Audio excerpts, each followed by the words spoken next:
Mungu amibariki. Que Dieu vous bénisse.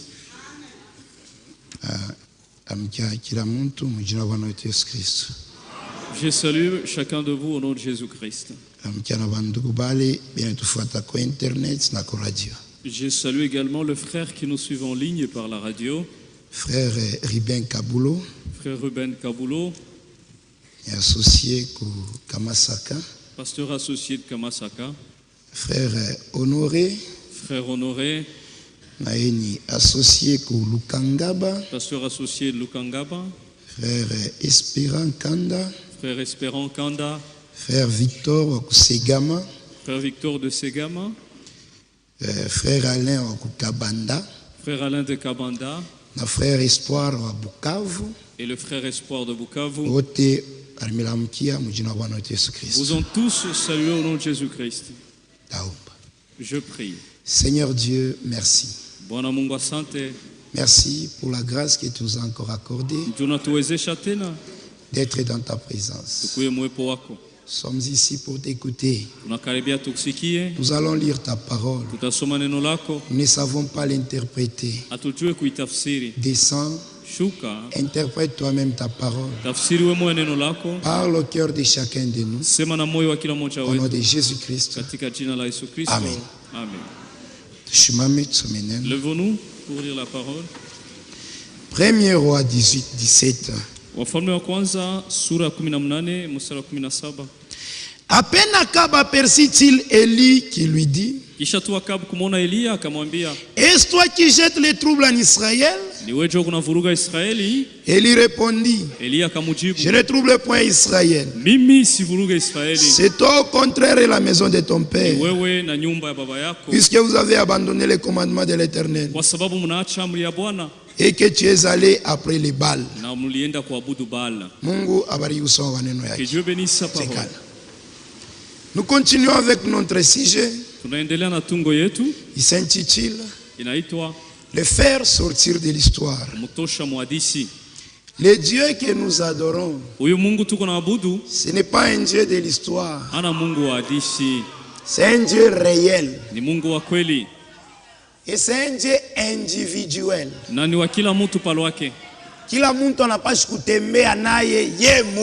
Chacun doit marcher avec lui individuellement. Vous devez vous examiner individuellement pour savoir si vous marchez avec lui ou non. Chacun doit s'examiner. Est-ce que tu as ces dieux? Ou bien tu l'as laissé dans l'histoire? Ou tu l'as toujours entendu dans la bouche des autres et que tu ne l'as jamais expérimenté?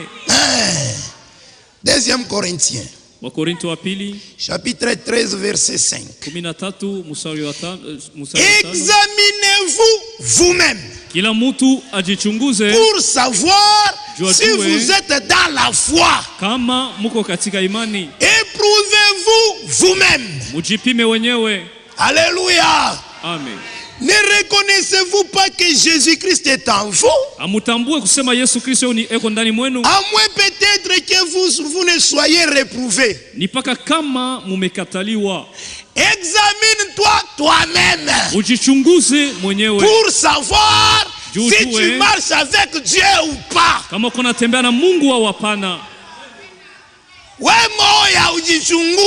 Examine-toi toi-même.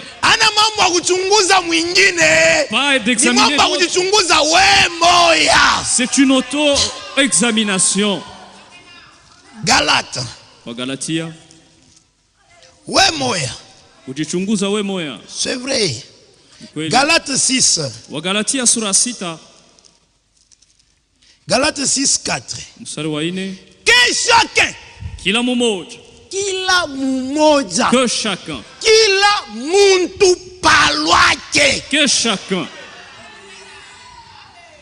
Que chacun. Examine ses propres œuvres. Hapana kuexamine ya mwingine. N'examine pas les œuvres de l'autre. Kama ya mwingine kumubaya. Si il a de mauvaises œuvres, comment sont les tiennes? C'est la vérité. Ni kweli.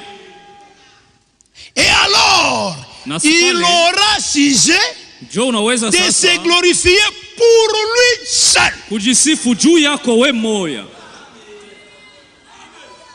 Et non par rapport à autrui. Hapana kujisifu kusema unapita mwingine. Usijipima sema kwa Mkristo mwingine. Ne te compare pas à autrui. Non, le faire ni wa mafwefwe. Parce que ce faire-là ne marche pas correctement. Uko Mkristo wa bien. Tu es bon chrétien. Non, le faire ni wa mafwefwe. Parce que tu as vu l'autre qui marche correctement.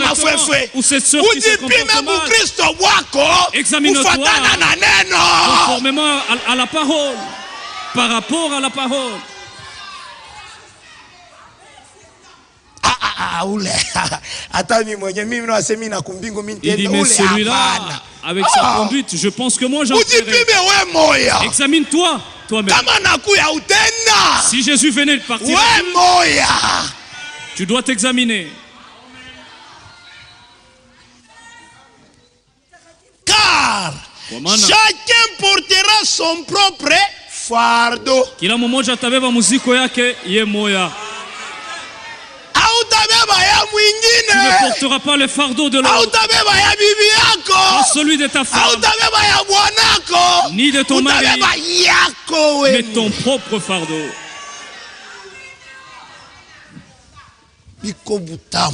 C'est succulent. Oui. Chacun de nous doit s'examiner. Si il marche avec Dieu ou pas.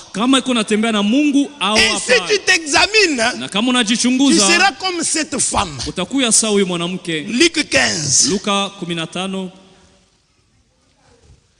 Luc 15, 8. Ou quelle femme? Si elle a 10 drachmes et qu'elle en perd une, n'allume une lampe, ne balaye la maison et ne cherche avec soin jusqu'à ce qu'elle la retrouve. Ariona sema napotesha kintu, c'est parce qu'anaanza kujichunguza. Elle s'examiner. Ule wote anajichunguzaka, anajuaka kila anapotesha muimani yake. C'est ce qu'il a perdu dans sa foi. C'est la vérité. Ni ukweli. Tout celui qui s'examine. Yeyote mwenye ujichunguza. Eko naona sema hapa, nilianza kuomba sana. C'est voir que je priais bien par le passé, mais je ne prie plus. J'étais zélé autrefois. Je ne le suis plus. Tu sauras seulement si tu t'examines. Et si tu t'examines et que tu constates avoir perdu des choses dans la foi, avec soin. Nawe fiakia muzuri sana. Tafuta avec soin. Cherche avec soin. Parce que tu te connais bien. Tu sais que quand tu as quelles sont les expériences que tu faisais avec Dieu. Et aujourd'hui, tu ne fais plus ces expériences. Lorsque tu avais cru, tu sais comment tu marchais avec Dieu, comment tu l'entends. Mais aujourd'hui, tu n'entends plus rien. Où est-ce que c'est parti?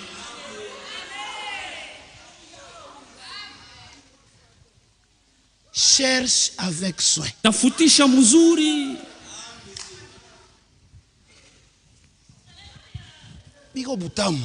C'est succulent. Elle a constaté qu'elle venait de perdre quelque chose. Une lampe. Ne balaye la maison et ne cherche avec soin. Merci.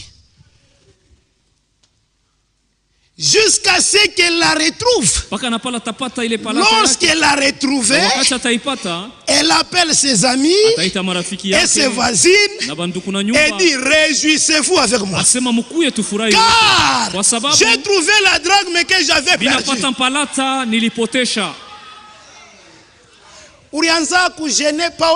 Tu gênais chez toi. Même s'il n'y avait pas de gêne, tu pouvais gêner pour toi. Mais maintenant, tu ne gênes plus.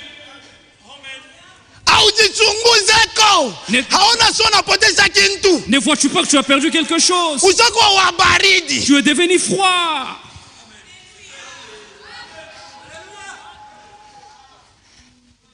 Sœur, Dada, tu peux nous expliquer ce que Dieu avait fait avec toi? Mais aujourd'hui, en 2024, qu'est-ce que Dieu fait avec toi maintenant, aujourd'hui? Frère, aujourd'hui c'est en 2024. Qu'est-ce que Dieu fait avec toi?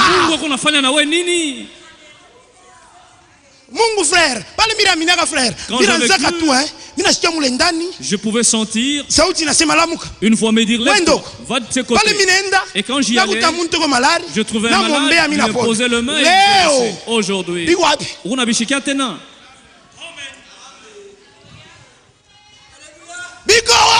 Est-ce que tu les entends encore? Les dieux qui le produisent, il est resté dans l'histoire. C'est vrai qu'il agissait par toi. Mais l'histoire, aujourd'hui c'est de l'histoire. Il ne fait plus rien avec toi. On n'en a plus besoin. Nous voulons voir ce qu'il fait avec toi aujourd'hui. Maintenant là. Ah, pas ça.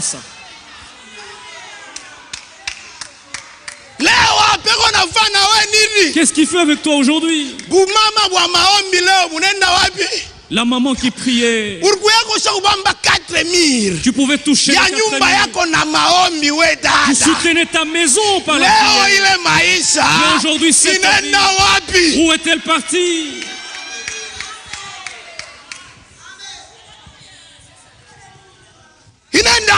Où est partie cette vie de prière? Qui l'a fait disparaître de ta vie? Toi-même. Cherche avec soin. Tafutisha pale oriangukia.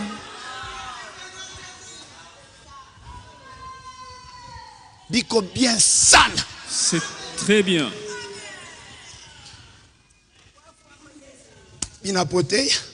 Cette vie a disparu.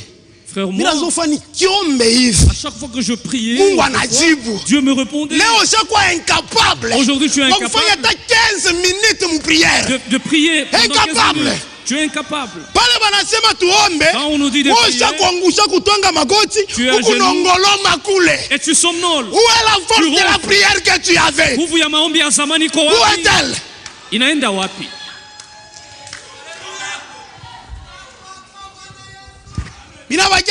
Frère, pas les tu as tout laissé. Il n'est pas ici question d'autrefois, mais d'aujourd'hui, de maintenant.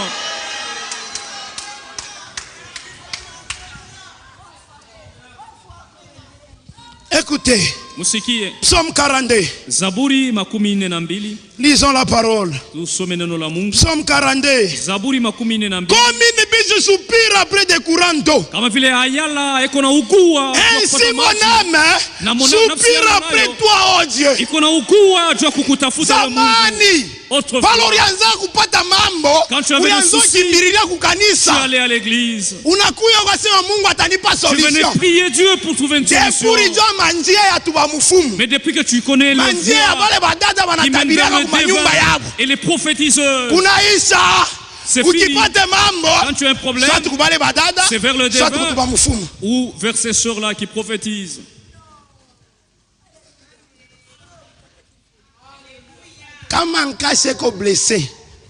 Si la biche est blessée,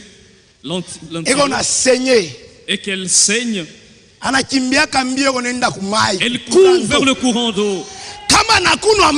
Si elle boit de l'eau, cela arrête son hémorragie. Si les chrétiens des problèmes, s'il est blessé, s'il a des difficultés, il court à la source d'eau vive.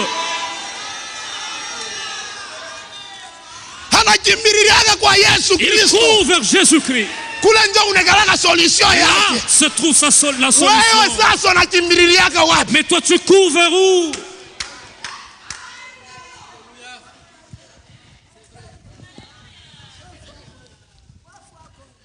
Mon âme a soif de Dieu. Nafsi yangu ina kiu ya Mungu. Du Dieu vivant. Mungu mzima. Quand il règne, Wakati gani nitaenda devant la face de Dieu? Na kusimama mbele ya uso wa Mungu. Mes larmes, machozi yangu sont ma nourriture. Inakuwa chakula usiku na mchana. Unaanza kulia sa muntu ana na Mungu. Tu pleures comme un homme sans Dieu. Devant un problème, mbele ya mambo tu pleurnises unalia comme une personne qui n'a pas Dieu. Sa mtu unashinda na Mungu. Usakubakia yatima. Et tu restes orphelin. Tu n'as pas un père. Hauna na baba.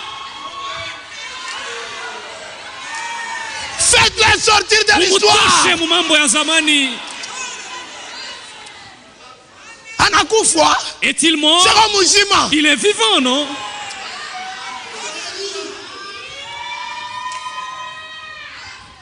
Unapusa tu kazi. Juste parce que tu manques de travail. À genoux en train de pleurer. Tu pleurniches. Si tu ne me dis pas. Tu pleurniches pour un travail. Mes larmes sont mes nourritures. Machozi ni kulia kila siku busiku na mchana. Et la Bible dit. Biblia inasema. Pendant qu'on me dit sans cesse. Wakati bako unaniambia kila mara. Mungu wako eko wapi?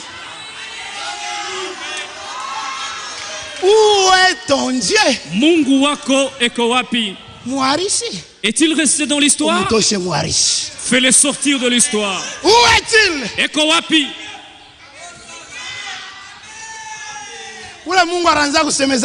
C'est Dieu qui parlait à ton cœur. La petite voix qui te parlait. Est-ce que tu l'entends? Aujourd'hui tu l'entends plus. Où est-il? On a mené des malades vers toi. Il se revient prier pour un malade ici chez moi. Viens prier pour ce malade. Tu es allé lui imposer la main dans ta famille. On savait que c'est toi qui as dit. Aujourd'hui, ça l'est. Où est ce Dieu-là? Anaenda wapi?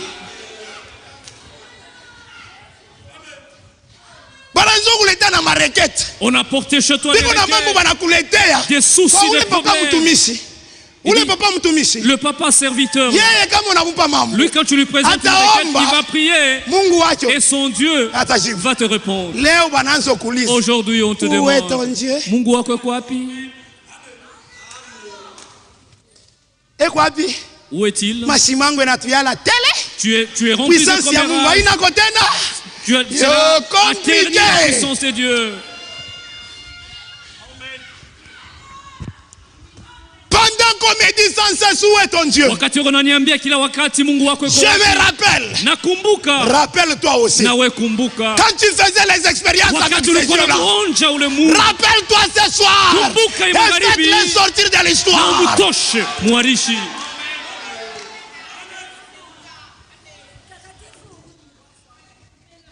Avec effusion de cœur, quand je marchais entouré de la foule et que je m'avançais à sa tête vers la maison de Dieu, au milieu des cris de joie et des actions de grâce d'une multitude d'enfants,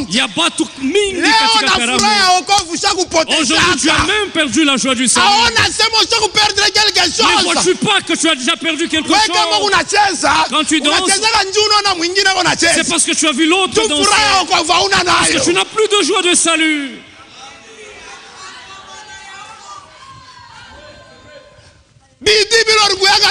Le zèle que tu avais, tu n'es là plus. C'est lui qui le produisait. C'était Dieu. Maintenant, où est-il? Ça c'est quoi pis? Dans l'histoire. Faites-les sortir de l'histoire. Moi d'ici.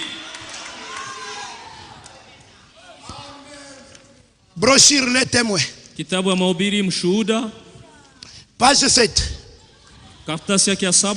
Paragraphe 56. Nukta 56. C'est la raison pour laquelle ce soir, beaucoup de chrétiens n'ont pas de victoire. C'est que leur péché les ont séparés de la bénédiction. Mungu na leo anabarikiaka. Dieu bénit jusque ce soir. Mais mambo yako, zambi yako. Mais le problème c'est le péché. Ton péché qui l'empêche de te bénir.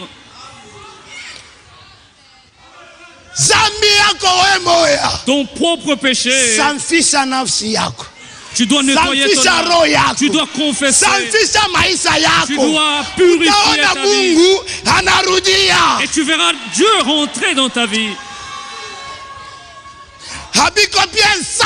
C'est très bien. C'est trop bon. Nous allons le prêcher tel quel. Ils se sont retrouvés isolés. Isolés dans un lieu désert. Oh, c'est compliqué. Il dit seul. Seul.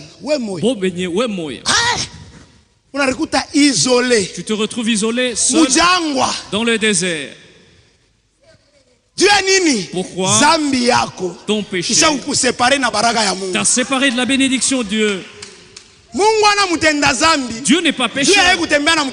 Pour qu'il marche, qu'il chemine avec un pécheur. Il est saint. C'est pourquoi quand il t'appelle, il te donne un nouveau cœur. Il change ta vie. Tu deviens saint. Alors il peut marcher avec toi. C'est la vérité, frère. Dans les souillures, tu ne peux pas voir Dieu. Dans les souillures, non. Et nos cœurs sont suspendus au sol pleureur. Parce que nous ne pouvons pas nous réjouir des chants de l'église. Tu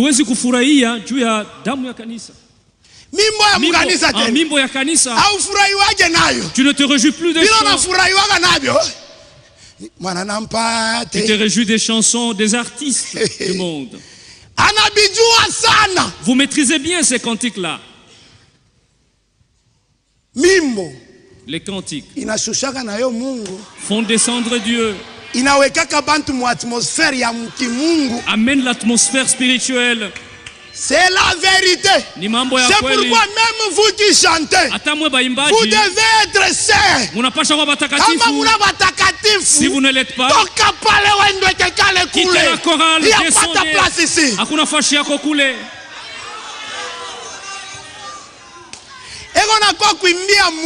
Il vient où elle vient chanter pour Dieu. Après coucher avec des hommes.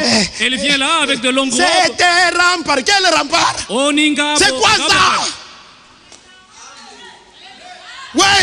Toi, avec une vie souillée, même si tu chantes comme un ange, si la vie est impure, c'est sans effet. Ce sont des religieux qui chantent seulement.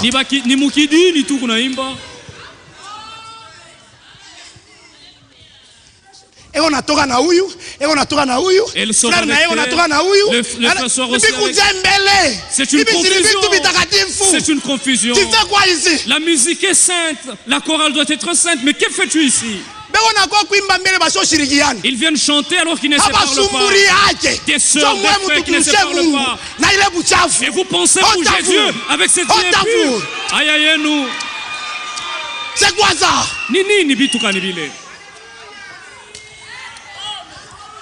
Frère, tu n'aimes pas bien. Frère, nous chantons bien. Il n'est pas question de bien chanter. Même si vous chantez mal, si vous avez une vie pure, Mungu atashuka.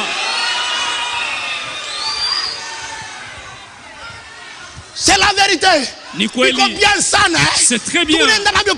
Nous allons le prêcher comme ceci. Nous voulons que Dieu descende parmi nous et qu'il opère de prodiges. Est-il mort ensemble avec Branham? Non. Apana. Branham est mort. Mais Dieu est vivant. C'est celui que nous avons suivi.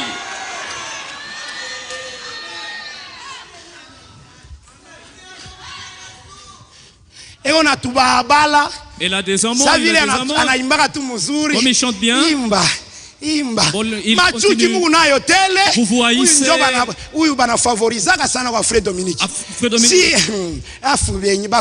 Des critiques, des murmures dans la chorale. Pourquoi vous êtes jaloux? Pourquoi vous le haïssez? Pourquoi vous haïssez ce frère? C'est Dieu qui est donateur de dons. Et les dons sont pour l'église. Si les dons sont exercés parmi nous, nous sommes dans la joie. Parce que ce don nous sont destinés. Mais nous sommes pleins d'hypocrisie, de haine. Comment Dieu va nous bénir? Comment va-t-il nous visiter?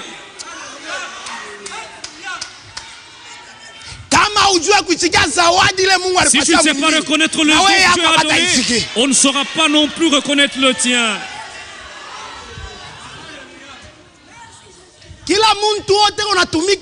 Tout celui qui travaille dans cette église doit faire très attention. Ne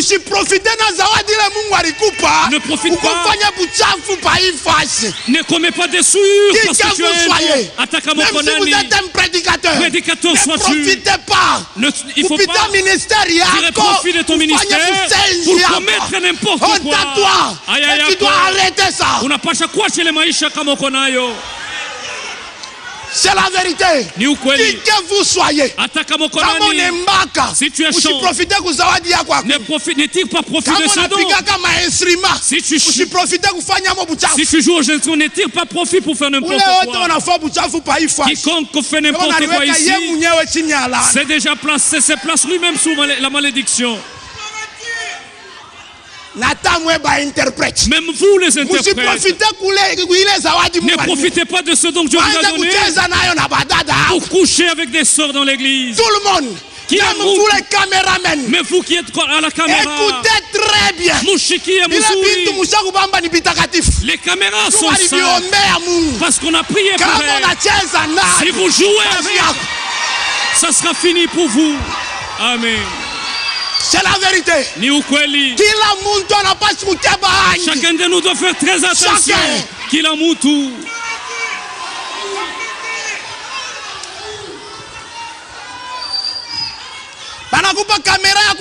On te confie les caméras pour filmer l'église. Mais toi tu vas filmer les sœurs pour coucher avec elles. La main de Dieu est sur toi.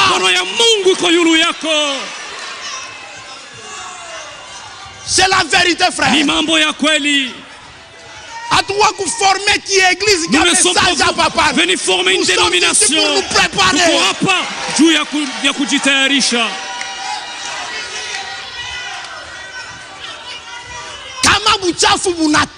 Si les souillures partent, frères, sœurs, si les souillures sont ôtées, les chilobos, les grands vainqueurs, l'ancien combattant,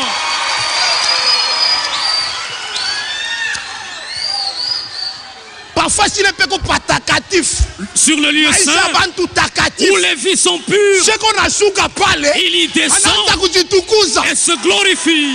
Amen.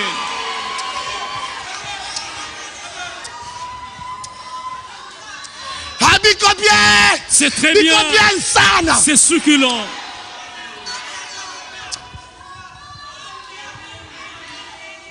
Je me rappelle il y a longtemps, quand nous venions ici, on jouait là à la croix. À la croix, au pied du maître, à genoux, j'ai mon choix, son décès, on jouait cela. Écoutez, il continue. On jouait là à la croix, au piano.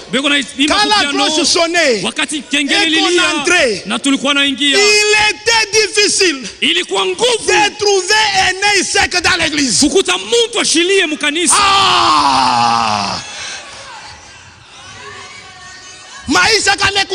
Si la vie est pure et les chants saints, quand vous chanterez, ici nous pleurerons. Dieu, pardonne-moi. Regarde ma vie. Pardonne-moi, ô Seigneur.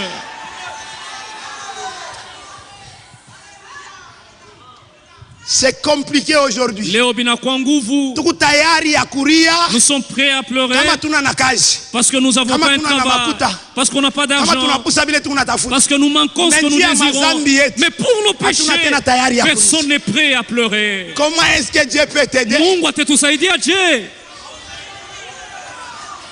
Quand tu te répands sincèrement, kama unatubu na moyo wako, Mungu anarumiaka, Dieu pardonne kisha anashukaka, et il descend. Amen. Il ne se lasse pas de pardonner. Même ce soir, il pardonne encore. Faites-les sortir de l'histoire. Nous n'avons pas d'un Dieu. Nous voulons voir un Dieu qui agit aujourd'hui parmi nous. Et pour qu'il agisse, débarrassons-nous des souillures. C'est la vérité. Que chacun de nous soit sérieux. C'est ça. Mubiri sérieux. Le prédicateur sérieux. La sainteté doit commencer par la chair jusqu'au dernier banc. Le prédicateur devient prêcher une parole sainte. Les chants saintes et chants et les brebis saintes qui prient un Dieu saint.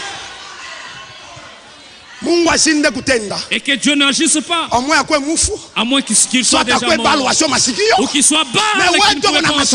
Mais le nôtre, il a des yeux et il est saint.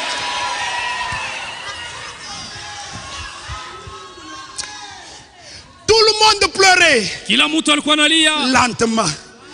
La douceur. J'aime vraiment la vieille manière. La douceur. La tendresse. La puissance du Saint-Esprit. Un brisement.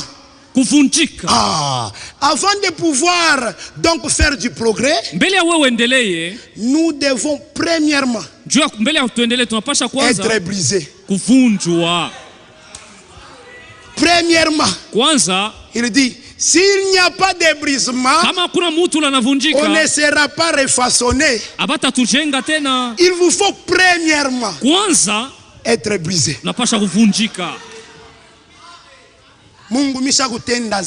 Dieu, j'ai péché. Ce sont mes péchés qui m'empêchent de te voir. Maintenant, je te prie de me pardonner pour le péché. Pour les péchés, quand vous gémissez. Si tu ne me pardonnes pas, je vais me perdre. Vous priez à chaudes larmes. Dis, je veux me perdre. C'est la vérité. Ésaïe 59. Non. La main de l'Éternel n'est pas trop courte pour sauver, ni son oreille trop dure pour entendre. Mais ce sont vos crimes qui mettent une séparation entre vous et votre Dieu. Ce sont vos péchés qui vous cachent sa face. Mazambi yako tes péchés te cachent la face de Dieu. Otule. Balaye d'abord ta maison. Fiakia nyumba yako. Mubati est propre. Et qu'elle reste propre. Alors invoque-le. Tu le verras descendre. C'est la vérité. Ni ukweli. Écoutez. Musikie. La Bible dit. Ce sont les violents qui s'en emparent. Ni bakaidi. Le royaume de Dieu est forcé. Ce sont les violents qui s'en emparent. Violent s'il tombe, il ne reste pas à terre. C'est vrai que je suis tombé ici. Je dois me relever parce que je dois avancer. Même à genoux. Tu dois arriver à destination. Tu tombes, arrange le péché. Répands-toi. Tubu. Et Dieu te viendra en aide. Ce sont vos péchés qui vous cassent sa face. Et l'empêche de vous écouter. Comment va-t-il t'écouter? Avec tes pleins péchés.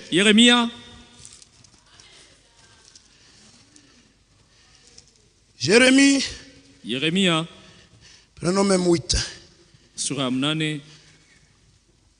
8-18. Je voudrais soulager ma douleur. Mon cœur souffre au-dedans de moi.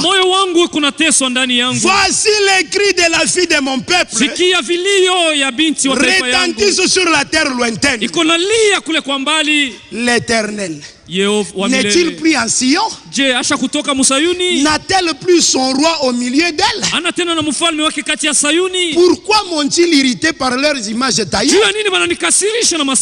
Pourquoi m'ont-ils irrité par leurs péchés? Pourquoi? Par des idoles étrangères. La saison est passée, la moisson est passée. L'été est fini. Et nous ne sommes pas sauvés. Je suis brisé par la douleur de la fille de mon peuple. Je suis dans la tristesse. L'épouvante me saisit. N'y a-t-il point de mots mangalade?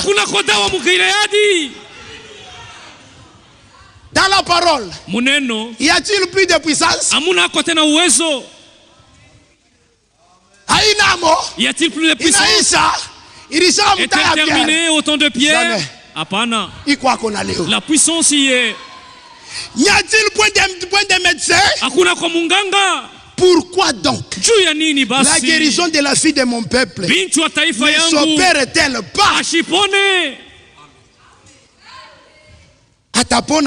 Comment va-t-elle guérir? 9, continuons. Oh, si ma tête était remplie d'eau, si mes yeux étaient une source de larmes, je pleurerais jour et nuit les morts de la fille de mon peuple. Oh, si j'avais au désert une cabane de voyageurs, j'abandonnerais mon peuple, je m'éloignerais, car ce sont tous des adultères. C'est une troupe de perfides. Ils ont la langue tendue comme un arc et lancent les mensonges. Comment Dieu va-t-il descendre parmi nous avec autant de mensonges? Il va jusque devant les anciens. Tu le trompes, comment vont-ils t'aider? Comment vont-ils t'aider? Ce n'est pas par la vérité qu'ils sont puissants dans le pays. Car ils vont de méchanceté à méchanceté. Plus la parole devient dure, plus les scandales sont au milieu de nous. C'est un lieu saint. Toi frère, tu couches avec la femme d'autrui. Tu es mort, tu es un cadavre ou quoi? Qui es-tu toi?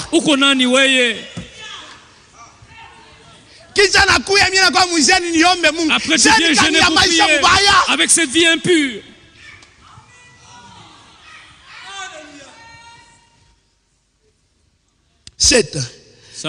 C'est pourquoi ainsi parle l'Éternel des armées. Voici, je les sonderai. Je les éprouverai. Car comment agir à l'égard de la fille de mon peuple? Leur langue est un trait meurtrier. Ils ne disent que des mensonges. De la bouche ils parlent de paix à leur prochain, et au fond du cœur ils lui dressent des pièges. Avec tant d'hypocrisie au milieu de nous, comment est-ce que Dieu va agir?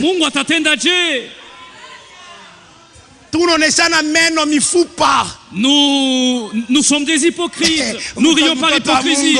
Oh, tu es un enfant de Dieu. Tu l'embrasses même. Alors que tu es un traître au même titre que Judas. Tu l'es dans ton cœur. Comment vas-tu prier alors que tu le hais? Comment vas-tu prier pour lui? Ils ont le frère Franck. Nous sommes un doukou Franck. Les cris de détresse. Lalamiko ya taabu. Prédication prêchée à Krefeld. Mahubiri ya ku Krefeld. Le 11 avril. Siku ya 11 mwezi wa 4. 82, retransmis le 17 janvier 2024. Ok, page 7. Écoutez ce qu'il dit. Je vais juste lire au milieu. On peut parler d'onction. On peut parler de tout. Mais là où règne la méchanceté, l'envie, les disputes, la jalousie, la discorde, là n'est pas Dieu.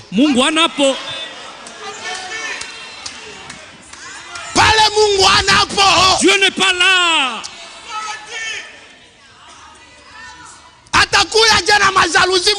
Comment va-t-il participer? Comment va-t-il venir avec cette haine, cette jalousie dans les cœurs? Là n'est pas Dieu. Ce n'est pas Dieu qui règne. C'est un autre esprit qui est à l'œuvre. Là où se trouve l'esprit de Dieu, là se trouve la nature et la vie de Jésus-Christ. Et c'est là que se manifeste ce qu'il a dit. Et qui est entré en nous par l'amour de Dieu. Il dit lui-même Amen. On n'a pas besoin d'un Dieu de l'histoire. Il est là, il agit. Sa main n'est pas courte. Il a toujours sa puissance. Mais mambo, le problème, c'est ton péché. Ton péché. Débarrassons-nous de ce péché. Débarrassons-nous du péché. Les jalousies, les hypocrisies. Et nous verrons Dieu agir. C'est la vérité. Ni ukweli. Tu veux que Dieu se manifeste à toi avec une vie de péché. Lisons. Comment est-ce possible? Lisons les dernières écritures. Je vais lire deux écritures. Que ça soit notre prière ce soir. Il est deuxième écriture. La deuxième écriture. Prenons Ésaïe. Ésaïe 63. 15. Regarde du ciel et vois de ta demeure sainte et glorieuse. Où sont ton zèle? Tunamuonesha Mungu, où sont ton zèle? Et ta puissance? Mungu, mawezo yako iko wapi? Où sont tes puissances? Où sont yangu? Dans ma maison, dans ma vie. Aujourd'hui, ils se battent comme dans un ring. Les gens ne prient plus le soir. Les enfants sont à la télé. Compliqué. On n'a pas le temps pour lire ça. On continue avec ça. Les frémissements de tes entrailles et tes compassions ne se font plus sentir envers moi. Tu es cependant notre Père. Car Abraham ne nous connaît pas. Et Israël ignore qui nous sommes. C'est toi, Éternel, qui est notre Père. Qui de l'éternité t'appelle notre sauveur. Pourquoi, ô Éternel, nous fais-tu errer loin de tes voies? Et endurcis-tu notre cœur contre ta crainte? Que ça soit ta prière ce soir. Je lis sans commentaire. Reviens pour l'amour de tes serviteurs. Des tribus de ton héritage.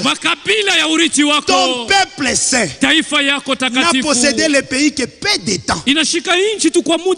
Nos ennemis ont foulé ton sanctuaire. Nous sommes depuis longtemps comme un peuple que tu ne gouvernes pas. Et qui ne peut appeler par ton nom. J'ai lu la dernière écriture. Pardonnez-moi. C'est dans Lamentation. sans commentaire. Je vais lire sans commentaire. Lamentation 5.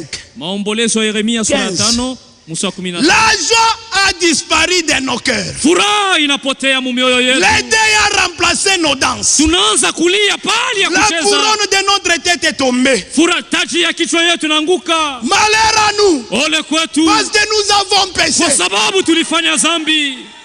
Si notre cœur est souffrant, kama moyo wetu kunateswa, si nos yeux sont obscurcis, kama macho yetu hayonekana, c'est que la montagne de Sion est ravagée. Ni kusema mlima wa Sayuni.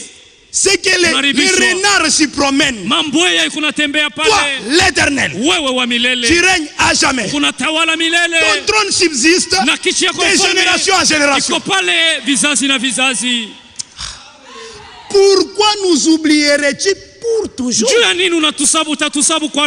Nous abandonnerais-tu pour de longues années? Que ça soit ta prière ce soir. Fais-nous revenir vers toi. Oh Éternel, et nous reviendrons. Amen. Donne-nous encore des jours comme ces d'autres fois. Nous aurais-tu entièrement rejeté? Et t'irriterais-tu contre nous jusqu'à l'excès?